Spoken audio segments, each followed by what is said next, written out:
મારા ભાઈના હમણાં હાલમાં જ લગ્ન થયા હતા. મારી ભાભીની ઈચ્છાઓ હજુ પૂરી પણ નહોતી થઈ ત્યાં મારા ભાઈ લગ્ન કરીને જલ્દી બહાર ગામ જવાનો નિર્ણય લઈ લીધો અને તેઓ જતાં મને કહીને ગયા, હવે તું જ તારી ભાભીનું ધ્યાન રાખજે, કારણ કે ઘરમાં તું જ હવે એકલો રહેવાનો છે. મેં પણ મારા ભાઈને કહી દીધું કે તમે કોઈ વાતની ચિંતા નહીં કરો, હું ભાભીનું ધ્યાન રાખીશ, કારણ કે મને પણ મારા ભાઈની કમાણીનો આનંદ ઉઠાવવાનો હતો. એક દિવસ મારી ભાભીએ મને તેના રૂમના બોલાવ્યો. મેં પૂછ્યું, ભાભી શું વાત થઈ ગઈ? ભાભીએ મને કહ્યું, તું જલ્દીથી અહીંયા મારા રૂમમાં આવી જા. અને હું ભાભીના રૂમમાં જતો રહ્યો. ત્યાં ભાભી મને કહેવા લાગી, મારા માથામાં બહુ દુખાવો થાય છે, તું મારા માથામાં માલિશ કરી આપ. મેં કહ્યું, ભાભી એ હું નહીં કરી શકું.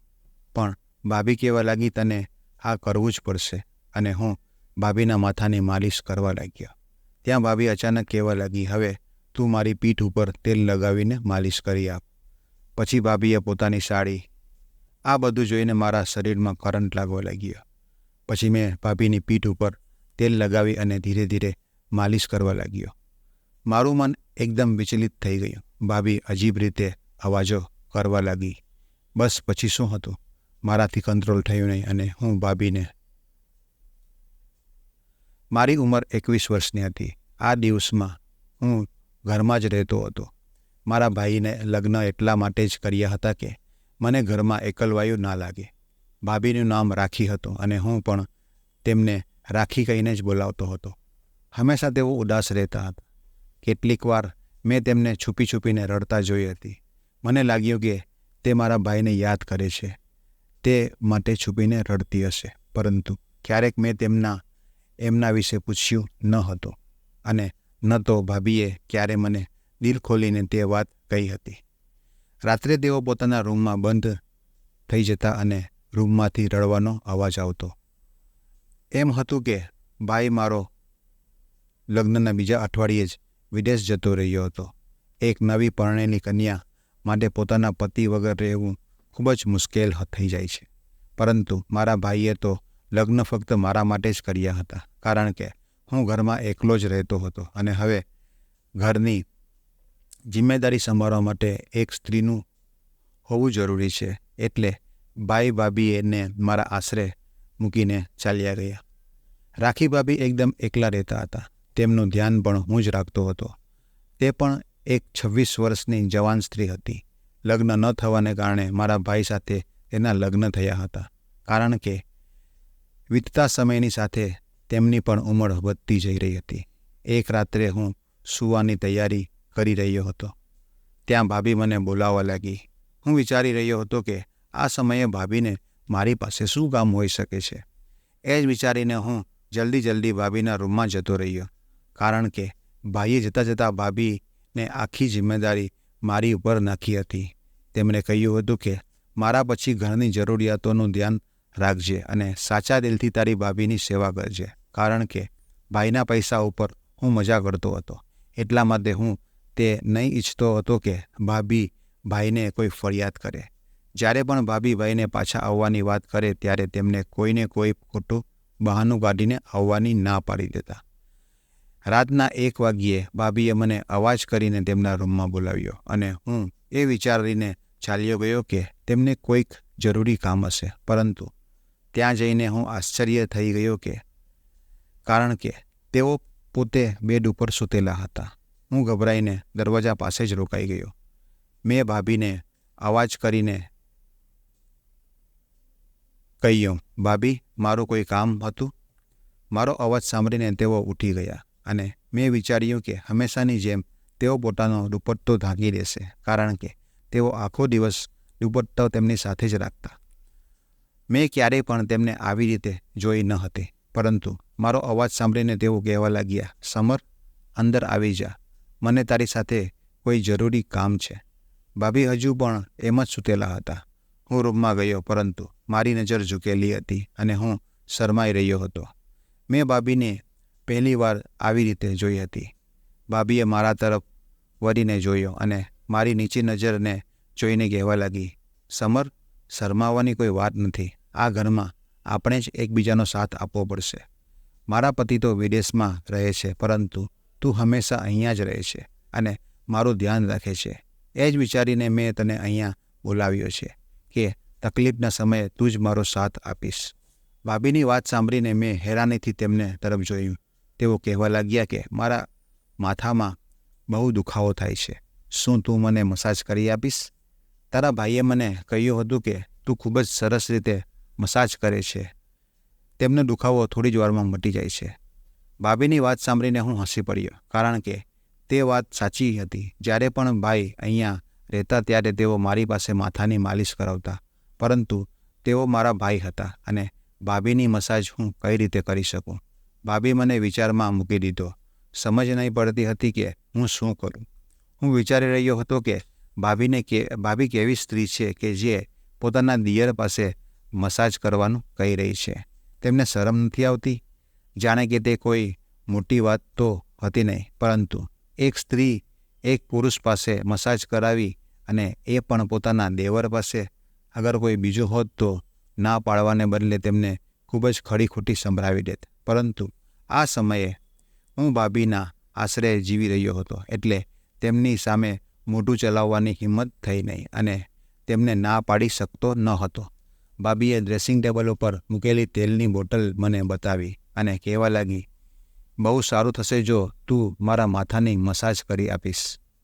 એવો ટાઈમ પર તેમની આંખોમાં નરમાશ હતી, તેથી મને લાગ્યું કે તેઓ બહુ તકલીફમાં છે, પરંતુ હું ભાભીને ના પાડી શકતો ન હતો.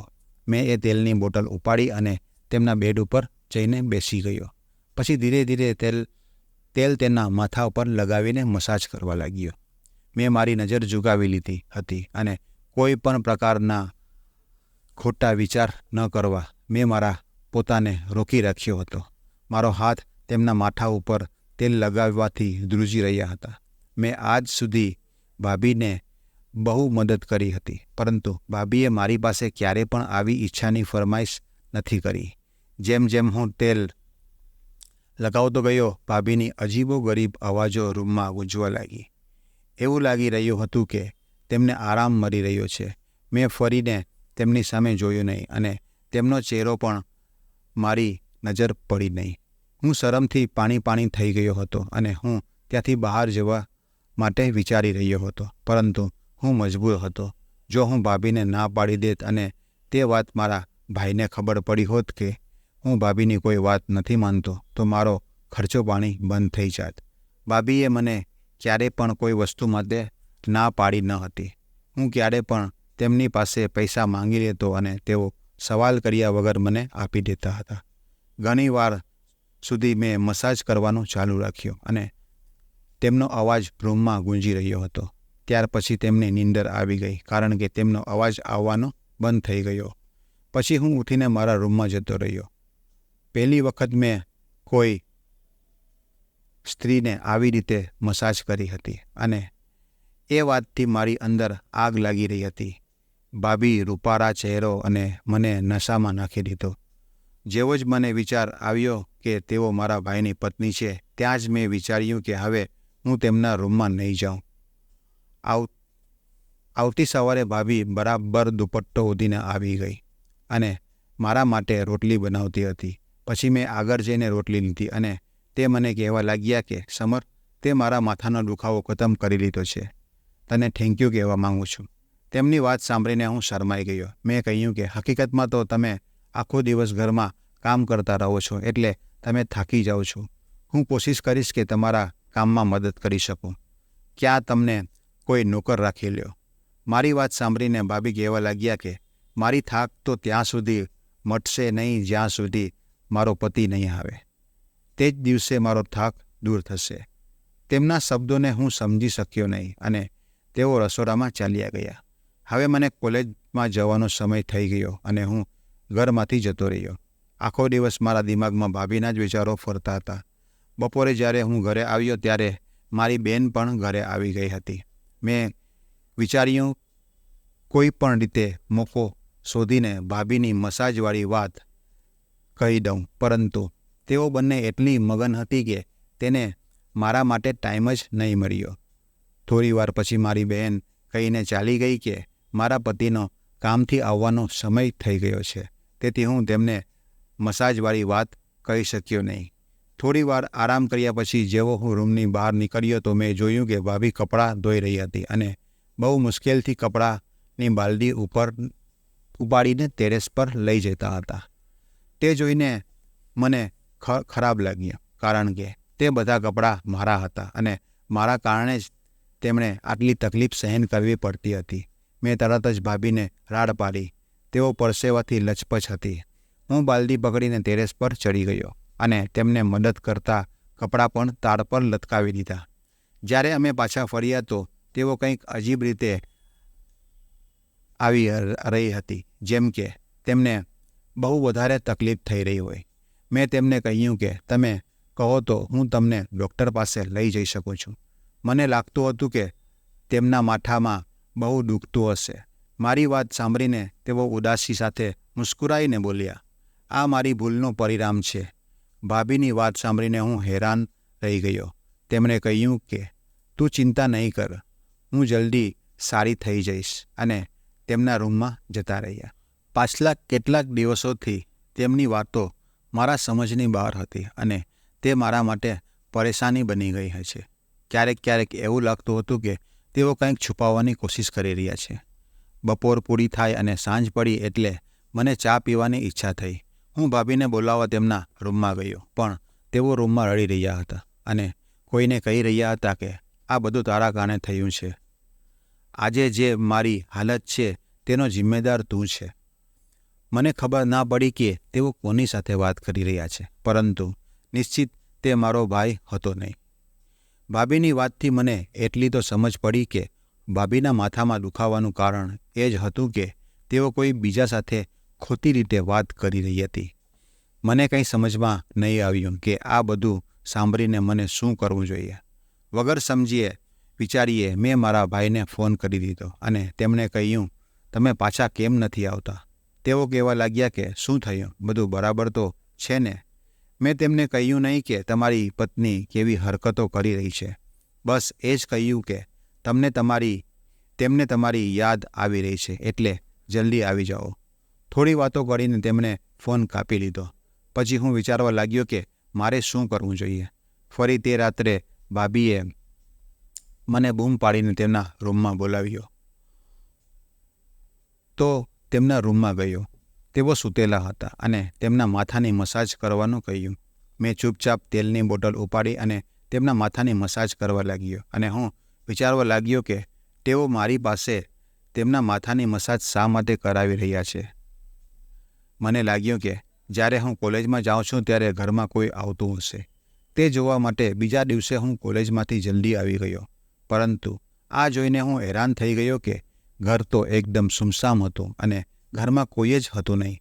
હું ઘરની થોડી દૂર ઊભો હતો અને થોડી વાર પછી ભાભી પરસેવાથી લચપચ થઈ ગઈ ઘરે આવી. તેઓ ઘરનો દરવાજો ખોલીને અંદર જતા રહ્યા.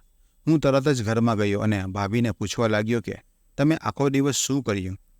ભાભી મને ઘરના કામો વિશે કહેવા લાગ્યા, પરંતુ તેમણે એ કહ્યું નહીં કે તેઓ બહાર શા માટે ગયા હતા. હવે મને ચોક્કસ વિશ્વાસ થયો કે તેઓ કંઈક ને કંઈક ખોટું કામ કરી રહ્યા છે. આખો દિવસને આમ જ મેં બેચેનીમાં જ વિતાવ્યો. હું ભાભીની હકીકત જાણવા માંગતો હતો.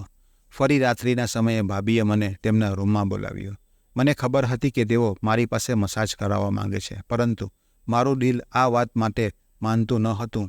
એ વાત સાચી હતી કે તેમના માથામાં દુખાવો થાય છે અને તેમનો અવાજ સાંભળીને હું તેમના રૂમમાં જતો રહ્યો. મેં તેલની બાટલી ઉપાડી અને મસાજ કરવા લાગ્યો, પરંતુ તેમણે મને કંઈક એવું કહ્યું કે હું હેરાન થઈ ગયો. તેમણે કહ્યું કે પહેલાં લાઇટ બંધ કરી દે. આ પહેલી વખત હતું કે તેમણે મને લાઇટ બંધ કરવાનું કહ્યું. મેં પૂછ્યું, લાઇટ શા માટે બંધ કરું? પરંતુ તેઓ ગુસ્સાથી મને જોવા લાગ્યા. વારંવાર કહેવાથી મેં લાઇટ બંધ કરી અને મસાજ માટે તૈયાર થઈ ગયો. જ્યારે હું તેમની પાસે બેઠો તો તેમણે મારો હાથ પકડી લીધો અને તેમની આ હરકતથી હું હેરાન થઈ ગયો. મને ગુસ્સો આવી ગયો કે આ પોતાની હદ પાર કરી રહી છે. ગુસ્સાથી કહ્યું, આ તમે શું કરી રહ્યા છો? તેમણે કહ્યું કે સમર, હું તારી સાથે બહુ જરૂરી વાત કરવા માગું છું, પરંતુ એટલી હિંમત નથી કે હું લાઇટના ઉજવાડામાં તારી સાથે વાત કરી શકું. એટલા માટે મેં અંધારું કરાવ્યું. ભાભીના અવાજમાં મને કંઈક અલગ જ અહેસાસ થવા લાગ્યો. ત્યાર પછી તેમણે મારો હાથ પકડીને તેમની વાત શરૂ કરી. જે મેં સાંભળી તેનાથી મારા તો હોશ જ ઉડી ગયા.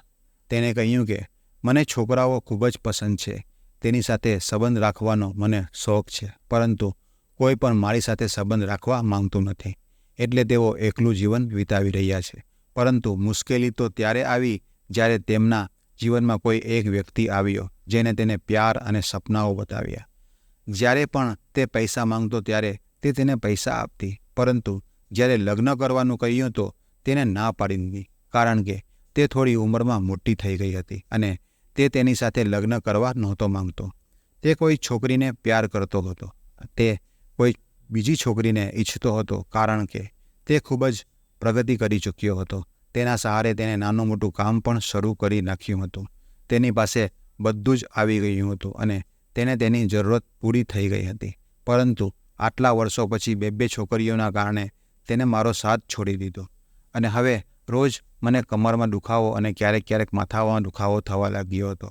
હું ખૂબ જ દર્દ સહન કરી રહી હતી. જ્યારે તમારા ભાઈના લગ્નનો પ્રસ્તાવ આવ્યો ત્યારે મારા મા બાપ મજબૂર થઈને તમારા ભાઈ સાથે મારા લગ્ન કરાવી લીધા અને હવે હું લગ્ન કરીને અહીંયા આવી ગઈ. પરંતુ હર સમયે મને એ જ પસ્તાવો થાય છે કે કેવા વ્યક્તિ પાછળ મેં મારી જિંદગી બરબાદ કરી લીધી જે ક્યારેય મારો હતો નહીં. મારા ભાઈ ભાંડુએ મારી ક્યારેય કદર કરી નહીં, ન તો મારા પ્યારે. અને બધાથી વધારે દુઃખ તો ત્યારે આવ્યો જ્યારે મને ખબર પડી કે તમારા ભાઈએ વિદેશમાં લગ્ન કરી લીધા છે. તમારા ભાઈએ થોડા દિવસ પહેલાં મને ફોન કરીને કહ્યું કે તેમણે ત્યાં લગ્ન કરી લીધા છે અને તારી સાથે લગ્ન ફક્ત આ ઘર માટે કર્યા હતા. તે સાંભળીને હું દુઃખી થઈ ગઈ. મારું મન એ જ વાત પર લાગેલું હતું કે મેં મારી આખી જિંદગીમાં બીજાની ઇજ્જત કરવામાં વિતાવી લીધી, પરંતુ મને કંઈ નહીં મળ્યું. હું એ જ વિચારોમાં ડૂબી રહેતી હતી. એક દિવસ ટેરેસ પર કપડાં ધોતા પડી ગઈ અને તેનાથી મારા કમરમાં દર્દ થવા લાગ્યો અને મજબૂરીમાં મને તારી પાસે મસાજ કરાવવી પડતી હતી. મને શરમ આવતી હતી કે હું તારી પાસે આવીને મસાજ કરાવતી હતી, પરંતુ હું શું કરતી? તારા સિવાય બીજો કોઈ સહારો નથી. કાલે હું મારા ઘરે ગઈ હતી. મેં મારી માને મારા પતિના બીજા લગ્ન વિશે કહ્યું. તેમણે કહ્યું કે હવે તું ક્યાં સુધી આવી જિંદગી જીવીશ? તેમની વાત સાંભળીને હું તૂટી ગઈ અને ફરી ઘરે આવી ગઈ. મને ખબર હતી કે મારી જિંદગીમાં હવે કંઈ નથી બચ્યું. આજે તારી સામે આ બધું એટલા માટે કહું છું કે હું તારી પાસે મસાજ કરાવવા આવતી હતી. મને શરમ આવતી હતી, પરંતુ આજે નહીં તો કાલે તને આ વાતની ખબર પડવાની જ હતી. તારા ભાઈએ બીજા લગ્ન કરી લીધા અને હવે તેઓ ક્યારેય પાછા નહીં આવે. એટલે મેં વિચાર્યું કે હું તને મારી આ બધી હકીકત કહી દઉં. આમ કહીને ભાભી રડવા લાગી. સારું હતું કે ભાભીએ રૂમની લાઇટ બંધ કરાવી લીધી હતી. મને આ વાતનો બહુ અફસોસ થયો હતો કે મારા ભાઈએ બહુ ખરાબ વર્તન કર્યું. તેમની સાથે આટલું બધું થઈ ચૂક્યું હતું અને હવે ભાઈએ પણ તેમને છોડી દીધી હતી. પરંતુ ક્યાંક ને ક્યાંક આમાં અમારા ભાઈ બહેનની પણ ભૂલ હતી. અમે ક્યારેય તેમને પાછો આવવા દીધો નહીં. તેમની ઉંમર વીતી જઈ રહી હતી અને ક્યાં સુધી તે એકલા રહેશે, એટલે તેમણે બીજી કોઈ સ્ત્રી સાથે લગ્ન કરી લીધા. બહુ ઘણી વાર પછી ભાભીએ કહ્યું કે હું મારી આખી જિંદગી આ ઘરમાં ચૂપચાપ વિતાવી લઈશ. હું તારું ધ્યાન રાખીશ અને તારા ઘરનું પણ ધ્યાન રાખીશ. બસ તું મને આ ઘરમાંથી જવા દેતો નહીં. તારો ભાઈ હવે ક્યારેય પાછો નહીં આવે અને હું પણ અહીં જ રહીશ. મને ડર એ છે કે એક દિવસ તું પણ મને આ ઘરમાંથી કાઢી નાખીશ. ભાભીને કહ્યું કે આવું ક્યારે પણ નહીં થાય. હું તમને ક્યાંય જવા નહીં દઉં. તમે જે રીતે આ ઘરને સંભાળો છો એવી રીતે કોઈ નહીં કરી શકે. પરંતુ તમે એકલા જીવન શા માટે વિતાવવા માંગો છો? મારા ભાઈ સાથે તલાક લઈને મારી સાથે લગ્ન કરી લ્યો. મારી આ વાત સાંભળીને ભાભી હેરાન થઈ ઉઠી અને રૂમની લાઇટ ચલાવી અને કહ્યું કે ખુશીઓ પર તારો પણ અધિકાર છે. મારો અભ્યાસ પૂરો થવાનો છે અને હું જલ્દી જ કોઈ નોકરી શોધી લઈશ. ત્યાં સુધી તમે તલાક લઈ લ્યો. તમે તલાક લઈ લ્યો પછી હું જલ્દી જ તમારા સાથે લગ્ન કરી લઈશ. અને એક નવું જીવન શરૂ કરીશ. આપણી દોસ્તી છે. જ્યારે તમારા મા બાપને સચ્ચાઈની ખબર પડશે તો તેઓ ના નહીં પાડે. ભાભીએ કહ્યું, હું ઉંમરમાં ખૂબ જ મોટી છું. બધા લોકો વાતો કરશે. દુનિયા શું કહેશે? મેં કહ્યું કે આ દુનિયાએ આપણને શું આપ્યું છે અને જે તમે આ દુનિયા વિશે વિચારી રહ્યા છો, મને આ સંબંધી કોઈ એતરાજ નથી. મારી વાત સાંભળીને ભાભી રડવા લાગ્યા. મેં એ જ સમયે ભાભીની માને ફોન કર્યો અને બધી વાત કહી દીધી. તેઓ પણ ખૂબ જ શર્મિંદા થયા અને તેમણે માફી માંગી અને પછી ભાભીએ ભાઈ સાથે તલાક લઈ લીધો. થોડા મહિના પછી મારી રાખી સાથે લગ્ન થઈ ગયા અને અમે બહુ ખુશ હતા.